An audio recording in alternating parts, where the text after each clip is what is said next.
एक था भिखारी। रेल सफ़र में भीख मांगने के दौरान एक सूट बूट पहने सेठ जी उसे दिखे। उसने सोचा कि यह व्यक्ति बहुत अमीर लगता है, इससे भीख मांगने पर यह मुझे जरूर अच्छे पैसे देगा। वह उस सेठ से भीख मांगने लगा।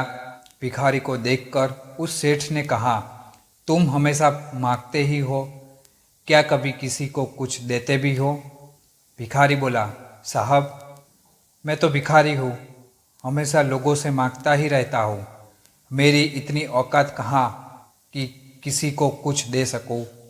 सेठ, जब किसी को कुछ दे नहीं सकते तो तुम्हें मांगने का भी कोई हक नहीं है। मैं एक व्यापारी हूँ और लेन देन में ही विश्वास करता हूँ। अगर तुम्हारे पास मुझे कुछ देने को हो तभी मैं तुम्हें बदल में कुछ दे सकता। तभी वह स्टेशन आ गया जहाँ पर उस सेठ को उतरना था। वह ट्रेन से उतरा और चला गया। इधर भिखारी सेठ की कही गई बात के बारे में सोचने लगा। सेठ के द्वारा कही गई बात उस भिखारी के दिल में उतर गई। वह सोचने लगा कि शायद मुझे भीख में अधिक पैसा इसलिए नहीं मिलता क्योंकि मैं उसके बदले में किसी को कुछ दे नहीं पाता हूँ। लेकिन मैं तो भिखारी हूँ, किसी को कुछ देने लायक भी नहीं हूँ। लेकिन कब तक मैं लोगों को बिना कुछ किए केवल मांगता ही रहूँगा। बहुत सोचने के बाद भिखारी ने निर्णय किया कि जो भी व्यक्ति उसे भीख देगा तो उसके बदले में वह भी उस व्यक्ति को कुछ जरूर देगा। लेकिन अब उसके दिमाग में यह प्रश्न चल रहा था कि वह खुद भिखारी है तो भीख के बदले में वह दूसरों को क्या दे सकता है। इस बात को सोचते हुए दिन भर गुजरा, लेकिन उसे अपने प्रश्न का कोई उत्तर नहीं मिला। दूसरे दिन जब वह स्टेशन के पास बैठा हुआ था तभी उसकी नज़र कुछ फूलों पर पड़ी तो स्टेशन के आसपास के पौधों पर खिल रहे थे। उसने सोचा, क्यों न मैं लोगों को भीख के बदले में कुछ फूल दे दिया करूं। उसको अपना यह विचार अच्छा लगा और उसने वहां से कुछ फूल तोड़ लिए। वह ट्रेन में भीख मांगने पहुंचा। जब भी कोई उसे भीख देता तो उसके बदले में वह भीख देने वाले को कुछ न कुछ फूल दे देता। उन फूलों को लोग खुश होकर अपने पास रख लेते थे। अब भिखारी रोज फूल तोड़ता और भीख के बदले में उन फूलों को लोगों में बांट देता था।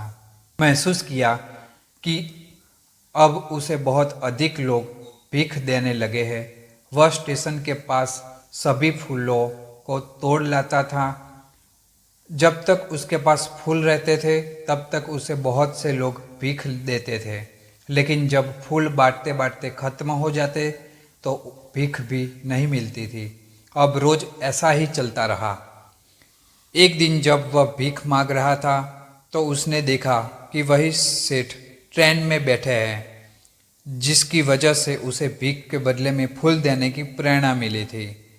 वह तुरंत उस व्यक्ति के पास पहुंच गया और भीख मांगते हुए बोला, आज मेरे पास आपको देने के लिए कुछ फूल है, आप मुझे भीख दीजिए, बदले में मैं आपको कुछ फूल दूंगा। सेठ ने उसे भीख के रूप में कुछ पैसे दे दिए और भिखारी ने कुछ फूल दे दिए। उस सेठ को यह बात बहुत पसंद आई। सेठ, वाह क्या बात है, आज तुम भी मेरी तरह एक व्यापारी बन गए हो। इतना कहकर फूल लेकर वह सेठ स्टेशन पर उतर गया। लेकिन उस सेठ द्वारा कही गई बात एक बार फिर से उस भिखारी के दिल में उतर गई। वह बार बार उस सेठ के द्वारा कही गई बात के बारे में सोचने लगा और बहुत खुश होने लगा। उसकी आंखें अब चमकने लगी। उसे लगने लगा कि अब उसके हाथ सफलता की वह चाबी लग गई है जिसके द्वारा वह अपने जीवन को बदल सकता है। वह तुरंत ट्रेन से नीचे उतरा और उत्साहित होकर बहुत तेज आवाज में ऊपर आसमान की ओर देखकर बोला, मैं भिखारी नहीं हूँ, मैं तो एक व्यापारी हूँ। मैं भी उस सेठ जैसा बन सकता हूँ, मैं भी अमीर बन सकता हूँ। लोगों ने उसे देखा तो सोचा कि शायद यह भिखारी पागल हो गया है। अगले दिन से वह भिखारी उस स्टेशन पर फिर कभी नहीं देखा। एक वर्ष बाद इसी स्टेशन पर दो व्यक्ति सूट बूट पहने हुए यात्रा कर रहे थे।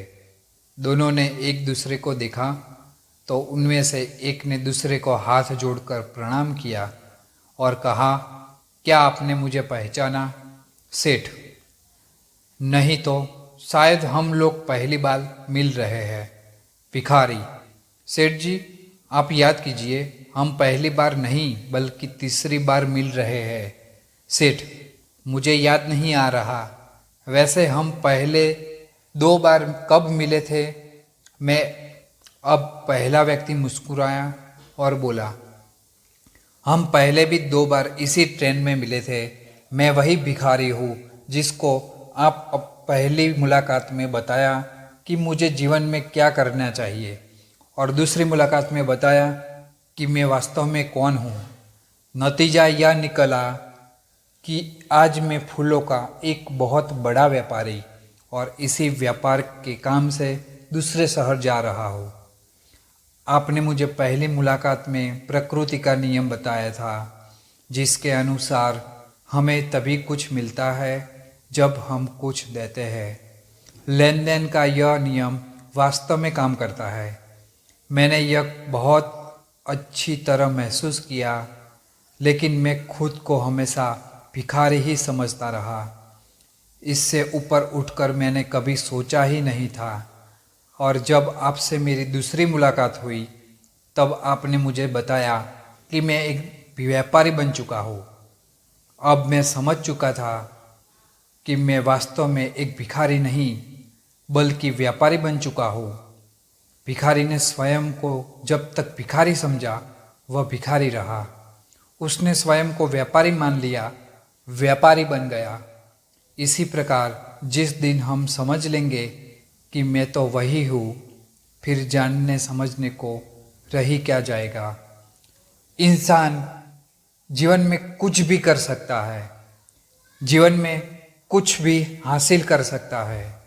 दोस्तों, ऐसा ही होप ऐसे ही वीडियो के लिए चैनल को सब्सक्राइब, लाइक और वीडियो को शेयर जरूर करें।